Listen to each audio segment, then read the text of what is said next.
Oui, bonjour. Donc pour Neuville-Main, bureau d'études AES à Clermont-Ferrand, bureau d'études de 9 personnes en thermique et fluide. Nos activités, donc, ce sont tout ce qui est études, conception et suivi de travaux tout fluide. Les études thermiques, les études que j'appelle les études d'aide à la décision, donc font partie des audits énergétiques, mais aussi les études de faisabilité pour des chaufferies bois par exemple, pour du solaire. Et enfin, on travaille également sur l'AMO, pour le renouvellement de contrats d'exploitation, vérification du travail des exploitants. Tout ça, ça tourne toujours autour du thème de l'énergie, des économies d'énergie, que ce soit, puisque l'audit énergétique, finalement, son objet principal, c'est les économies d'énergie. C'est un outil d'aide à la décision, ce n'est pas une étude de maîtrise d'œuvre, bien sûr, vous le savez tous. Et donc son but, c'est finalement de proposer au maître d'ouvrage non pas une liste à la Prévert de solutions à la fois sur l'enveloppe et les équipements, en calculant à chaque fois les temps de retour, le coût de travaux et les économies réalisées, mais c'est aussi de proposer des scénarios qui englobent un certain nombre de travaux. Et c'est là que les choses sont plus compliquées, et donc on met des chiffres en place. Donc je passe vite sur l'objectif de l'audit énergétique. On peut se permettre dans un audit énergétique aussi d'avoir des préconisations du genre études complémentaires. Je prends l'exemple qu'on fait un audit énergétique dans un collège récemment où les choses se présentaient bien pour faire une chaufferie biomasse, parce qu'on avait de la place pour implanter une chaufferie, parce qu'on avait une chaufferie centrale de grosse puissance. Bon, mais dans le cadre d'un audit, on ne peut pas faire une étude complète de chaufferie biomasse, qui est un peu compliqué. Donc là, on donne des bases, mais je dirais que ce sont quand même des exceptions dans la réalisation d'un audit.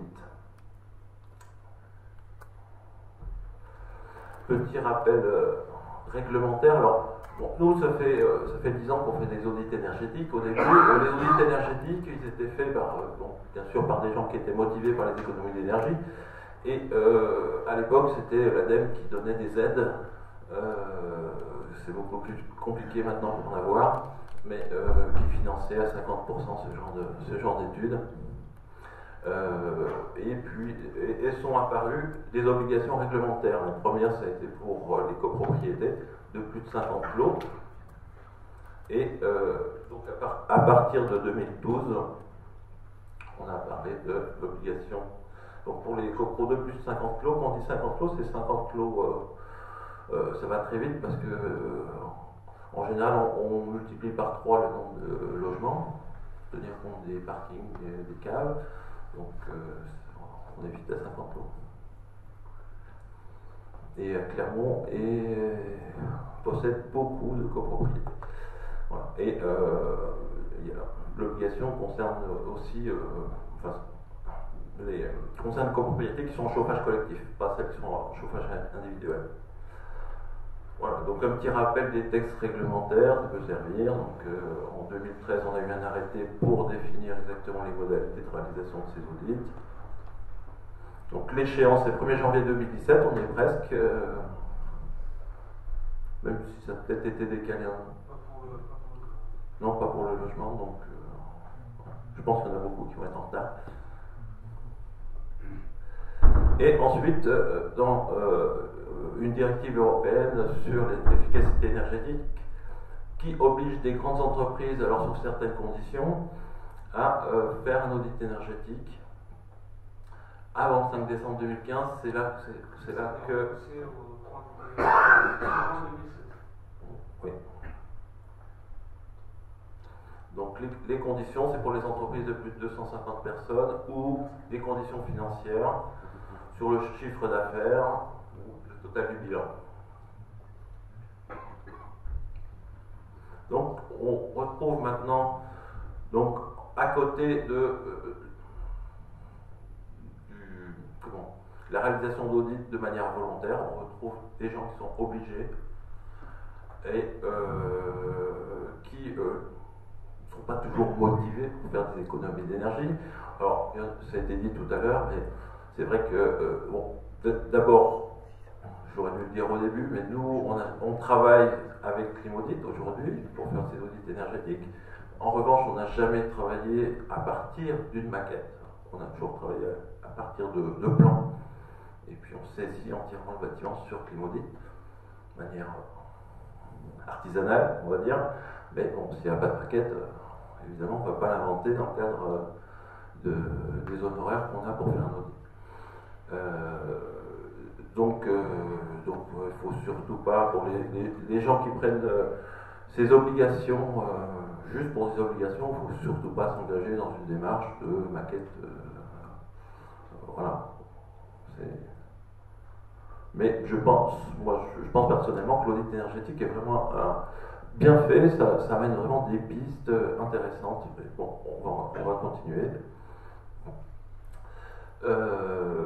Voilà, toujours sur les textes réglementaires, donc je passe, j'ai dit le principal.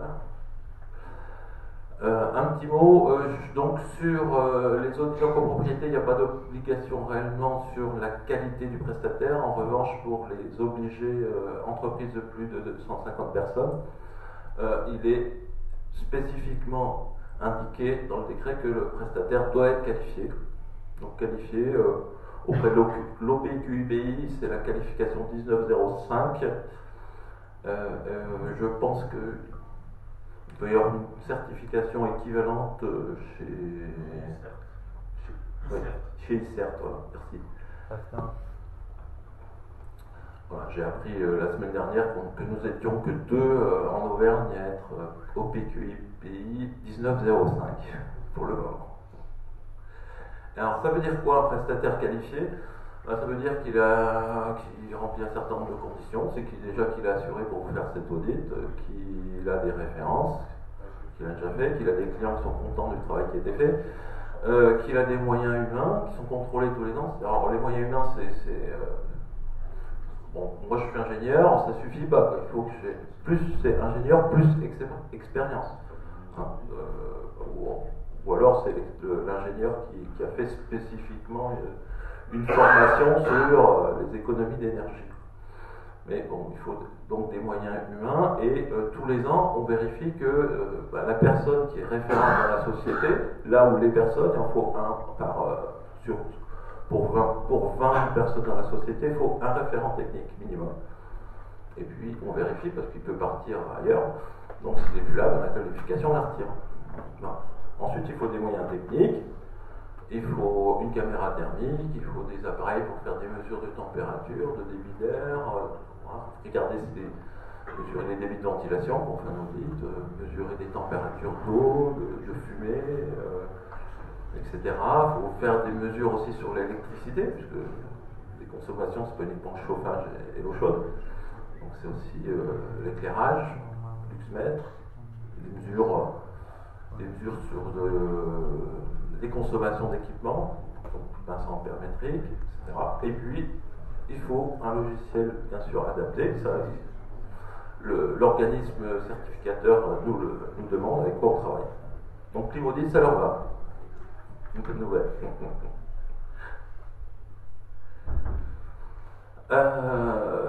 Voilà, comme je vous ai dit, bon, on n'est pas une multinationale, donc notre activité n'est pas principalement l'audit énergétique. Voilà, alors je me suis amusé à recenser un peu ce qu'on avait fait. Alors, je ne parle pas des audits qui sont en cours ou pas encore attaqués. Voilà, on a fait 28 audits en 6 ans chez AES. 28 sites audités. Alors des sites, des fois, ça regroupe plusieurs bâtiments, hein, mais voilà. Et avec le détail, donc, pour vous donner un peu notre expérience et vous dire de quoi je parle. Je pense que ça me paraissait plus honnête de vous dire quelle était notre expérience dans le domaine. Donc du tertiaire public, donc des collèges, des écoles, des salles de sport, avec des mairies et conseil général. en privé. Alors il y a un industriel et un bâtiment de bureau, et les copropriétés. En ce moment, je dirais que ce qui tire le plus, c'est la copropriété, puisqu'on arrive bientôt au 1er janvier 2017. Voilà, donc notre expérience. Alors, comme je l'ai dit, la motivation première des gens, c'est les économies d'énergie, bien sûr.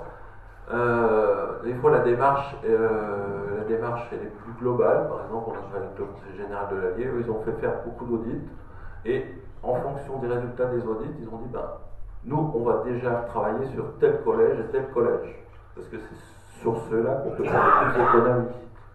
Et l'année suivante, on va faire celui-là. Donc ça permet, c'est toujours un outil d'aide à la décision, mais ils sont passés un cran au-dessus. Au lieu de décider dans un bâtiment qu'est-ce qu'on va faire en priorité, eux c'est quel bâtiment on va faire en priorité. Voilà. Alors, et puis avec souvent il y a des facteurs déclenchants qui font que les gens se lancent dans un audit énergétique. Et ont dévancé dans les copropriétés, ont dévancé les obligations des années à l'avance, parce qu'à un moment il y a une façade qui fuit, ils se disent faut qu'on refasse la façade, ah ouais mais on va isoler, ah bah ouais mais ah oui il y a l'audit énergétique, bon on va en profiter pour faire l'audit énergétique, mais on comprend dès le début que la question à laquelle il faut répondre c'est est-ce qu'on peut faire autre chose que réparer la façade et régler ce problème d'infiltration d'eau? Des fois, on nous a dit, la question unique attendue, c'était est-ce qu'on se raccorde sur le réseau de chaleur qui passe en bas de l'immeuble ou pas? Est-ce que c'est intéressant pour nous? Vous voyez, mais ça enclenche finalement le processus. Autre cas de figure, c'est on a un exploitant, on n'est pas trop content de lui. Ou alors il nous reste un gros compte P3 soldé, ça serait bien d'avoir un avis extérieur. L'exploitant il nous dit de faire ça, mais peut-être moyen de faire autre chose avec cet argent. Il y a 100 000 € qui dort là, donc allez, un avis extérieur c'est pas mal, donc on va demander à un bureau d'études indépendant ce qu'il en pense. Voilà, c'est comme ça qu'on déclenche les audits énergétiques. Juste un petit mot sur la caméra thermique, elle est obligatoire, on s'en est quasiment jamais servi. Il faut un logiciel adapté pour faire des audits énergétiques. La caméra, voilà, je tords le cou un peu. Il y a des gens qui, quand on leur parle d'audit énergétique, tout de suite, ah oui, caméra thermique, ben non, pas tout de suite, caméra thermique. Ça peut servir, hein, je ne dis pas que c'est inutile, mais voilà, dans certains cas, pour détecter des défaillances. Mais enfin, quand vous avez un bâtiment qui n'est pas isolé, vous constatez qu'il n'est pas isolé, vous pouvez vous faire plaisir à faire des belles photos de caméra thermique. Mais... Voilà. Donc comme je disais, nous on n'a pas eu la chance encore moi je suis preneur, hein, si vous avez des projets, des maquettes numériques à nous soumettre pour faire un audit énergétique. Mais voilà, pour nous aujourd'hui le critère le plus important c'est quand on fait un devis à un client, c'est est-ce que vous avez des plans ou pas? Parce que s'il y a des plans, s'il n'y a pas de plan, c'est pas du tout le même boulot. Voilà, il faut tout relever. Alors que quand on a des plans, on a un support, on va vérifier sur place si ces plans sont justes. En général, quand même, surtout dans le logement, ils sont assez justes. Et ça nous facilite la vie. Et les audits coûtent moins cher. Alors, ce qui est dommage, c'est que en travaillant comme ça, on fait des investigations, bien sûr, hein, je reviens dessus tout de suite après, mais tout ce qu'on va relever, ça reste d'autres connaissances sur un bout de papier, mais le client, il n'a pas l'information, c'est pas reporté sur des plans. Alors que si on avait une maquette numérique, on pourrait, dans le cadre de l'audit, la renseigner, justement, ce qu'on parlait, hein, si un mur est défini d'une certaine manière, on s'aperçoit que finalement l'isolant c'est autre chose, on pourrait faire évoluer la maquette et pas perdre ces informations. Voilà, donc l'audit, quand même, la première qualité d'un audit, c'est l'état des lieux, voilà, c'est de l'investigation. Voilà, on est inspecteur, on arrive sur les lieux et on relève tout ce qu'on voit, qualité des parois, des fenêtres, des portes. On discute avec les gens, avec les occupants, c'est très important de savoir comment ils vivent, s'ils ont trop chaud, trop froid. On apprend que la dame du haut, elle a toujours froid, mais que tous ceux qui sont en dessous, ils ouvrent les fenêtres parce qu'ils ont trop chaud. Voilà, et tout ça, c'est...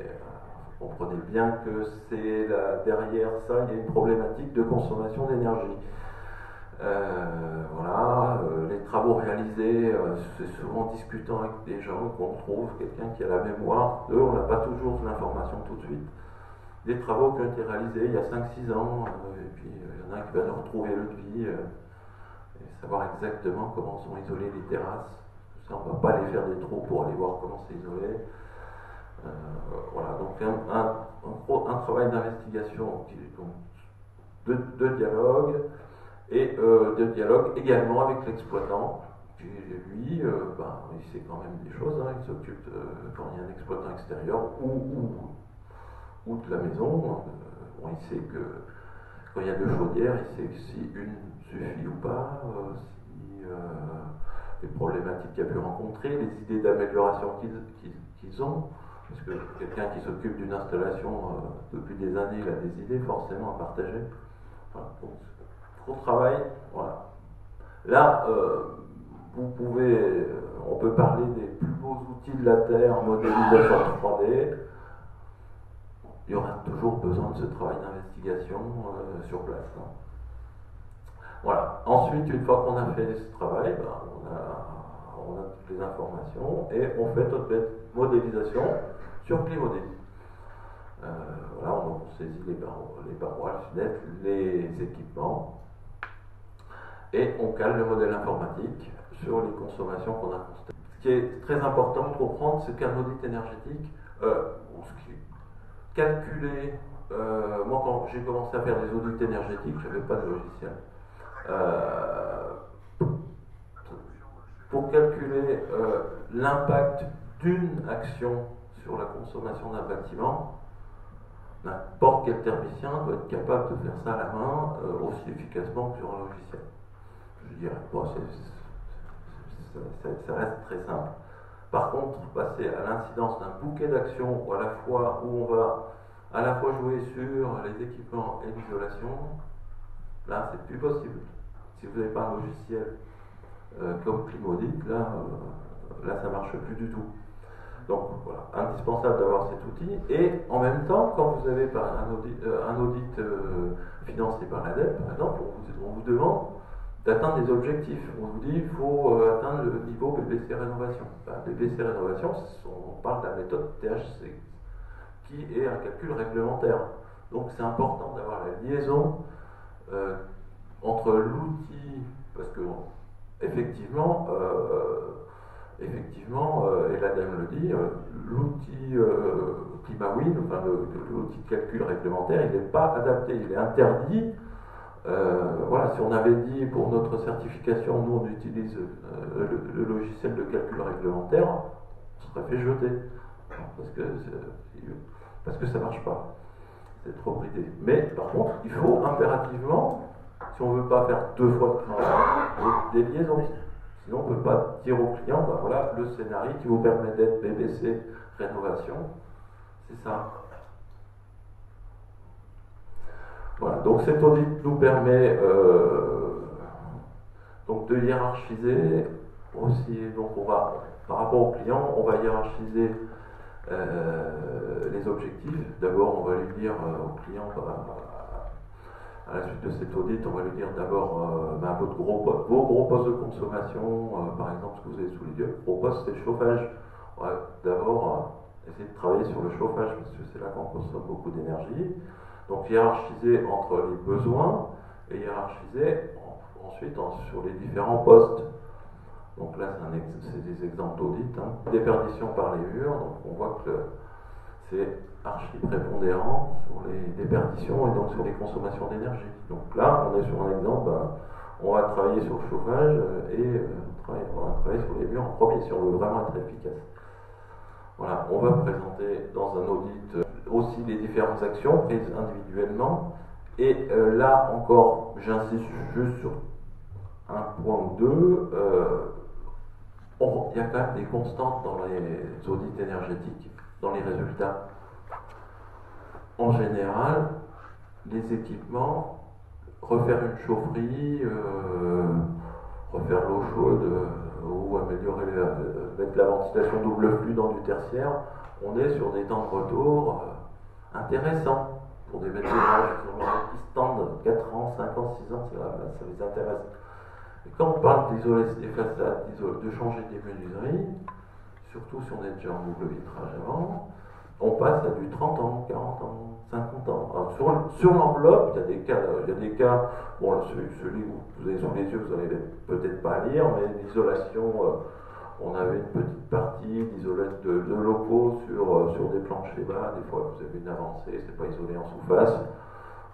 Bon, là, temps de retour de 10 ans. Bon, voilà. Mais ça reste marginal. Voilà.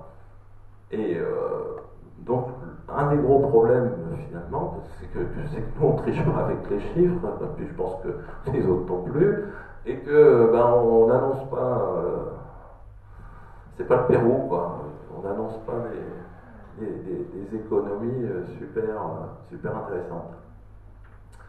Voilà, donc l'audit, j'ai presque fini. L'audit, après, qu'est-ce qu'on en fait? D'abord, il faut savoir qu'un audit énergétique, il n'y a aucune obligation aujourd'hui en France de faire quelque chose après un audit, mis à part de payer l'auditeur, quand même, c'est plutôt sympathique.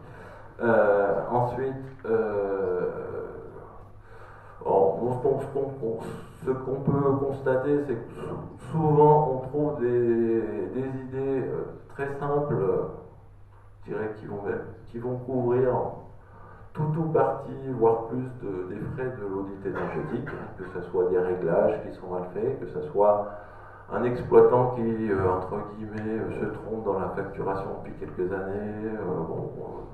Voilà, on est un peu en marge de l'audit énergétique, mais sur l'exploitant, mais on s'y intéresse. C'est un choix. Voilà, donc pas d'obligation de faire. J'ai fait. Alors, on n'a pas un suivi de nos clients pour savoir s'ils font des travaux ou pas.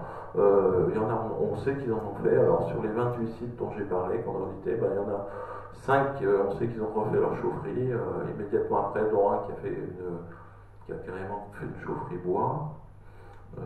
Voilà, on en a 3 qui font des programmes complets de rénovation, dont l'isolation des bâtiments, terrasses, façades, enfin la totale, quoi.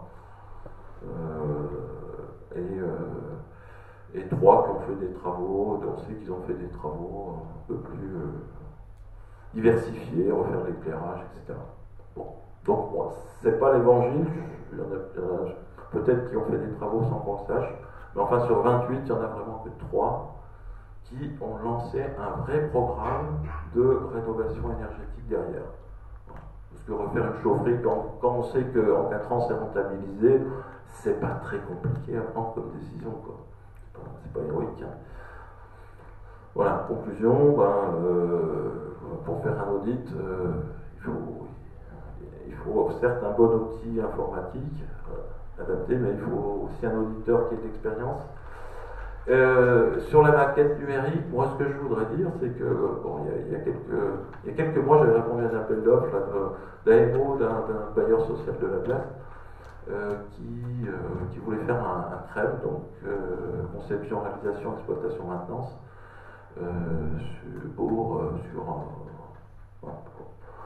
une résidence assez importante, ça devait être de l'ordre de 200 logements, à ce moment-là, j'étais sorti, on a candidaté, on n'a pas eu, mais à ce moment-là, je m'étais dit, quand même, dans ce cadre-là, dans ce cadre où on va avoir derrière une équipe qui va répondre et qui va exploiter le bâtiment pendant un certain nombre d'années, on est vraiment et on va avoir en face de nous donc des entreprises de taille importante, des gens qui vont répondre à ce genre d'appel d'offres, on va avoir des entreprises de taille importante.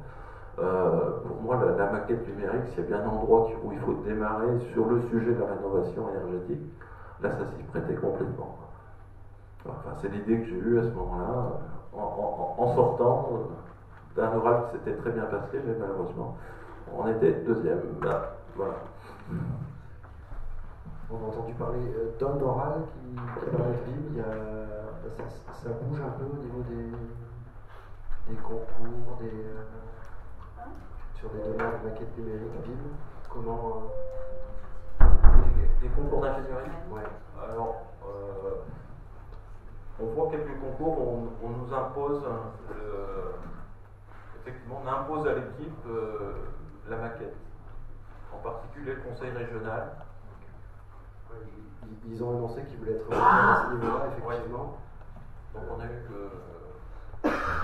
quelques appels d'offres comme ça. Donc les équipes aujourd'hui ont été retenues et savent qu'elles commencent à travailler avec la maquette. Et c'est plutôt de l'appel d'offres public. C'est de l'appel d'offres public aussi. Je n'en ai pas vu en privé. Marine Grassel, le JDA, crème. Et nous, pour l'instant, la question vraiment se pose du BIM. Le problème, c'est l'après. Donc déjà, on a du mal à avoir des DOE tout simples. Mais des DOE en forme de BIM, on n'est pas sûr de pouvoir, nous, derrière, les assumer au niveau d'exploitation maintenant. Donc, pour répondre, la question est toute ouverte. Hein, il n'y a ni oui ni non. J'espère que Benoît Vervandier va pouvoir nous répondre sur l'après. C'est pour ça qu'on l'a fait venir, sans mettre de pression. Oui, je pensais aussi, une des problématiques quand on travaille sur les économies d'énergie, c'est les engagements finalement. Est-ce qu'on est sûr qu'on va pouvoir. Bon, c'est sûr, Climaudit, c'est mieux que Climawin là-dessus, c'est plus fiable, mais on constate quand même, je pense qu'on peut s'attendre à avoir des écarts entre les résultats et ce qu'on a calculé au cours d'un audit. Si on fait les travaux, est-ce qu'on aura réellement les économies d'énergie qu'on a calculées? Et je pense que le fait que des équipes puissent travailler à partir d'une maquette et dire bah, nous on s'engage, voilà, mais ils auront un outil assez puissant pour derrière s'engager et dire bah, nous on va faire ce chantier de rénovation et on va économiser tant d'énergie par an. Oui, mais c'est l'évaluation qui est plus difficile après. On sait le faire autrement que pour l'instant qu'avec une. Enfin, on sait le faire aussi sans maquette BIM et sans BIM. Cette évaluation. On met dans les objectifs chiffrés dès le début. Donc, par rapport à les consommations, normalement on est capable de le faire en tant que maître d'ouvrage. Après, ça simplifie. Le problème aussi du BIM, c'est que sur la place, on ne peut pas fermer, on ne peut pas prendre que de l'entreprise générale. Et le fait d'obliger dans des marchés d'entreprises, des appels d'offres à ce modèle-là, on bride beaucoup la concurrence et c'est quelque chose pour l'instant, enfin, même on n'en est pas exemplaire et je ne souhaite pas imposer ça. Après, ça reviendrait à confier des missions base plus exé à l'équipe de maîtrise d'œuvre. Oui. Moi, je parlais d'un cas particulier de crème, hein, pas de. A priori, un crème, ça s'adresse pas à. On va pas faire un appel d'offres derrière encore des tas séparés. Non, bien sûr, on fait un groupement, mais après on laisse le groupement libre. On s'adresse à un groupement. C'est clair, de toute façon, les petites entreprises n'ont pas encore, même pas la notion de BIM. Alors, quant à avoir les moyens, la formation, l'équipement pour le réaliser, c'est encore une autre histoire. Ah oui, non, mais j'en ai bien conscience, c'est pour ça que je dis que c'est un cas particulier, mais je veux surtout pas qu'il y ait des gens qui croient que je veux éliminer toutes les petites entreprises. On a besoin d'elles. Mais au contraire, il y a énormément Les entreprises générales, tous leurs sous-traitants sont des entreprises locales. Il ne faut pas se cacher non plus, qui ne sont pas encore là-dessus équipés. Mais ça, c'est le problème systématiquement de toute évolution technologique, c'est que pendant un certain temps, on dit oui, mais c'est pas possible parce qu'il y en a encore qui ne peuvent pas. Mais comme l'aventure, elle a commencé depuis un certain temps, il y a toujours des gens qui vont un petit peu de l'avant et puis qui essayent de se lancer. Et puis ensuite, la norme, ou tout au moins les usages arrivent, et puis après, les derniers vont finir par rattraper.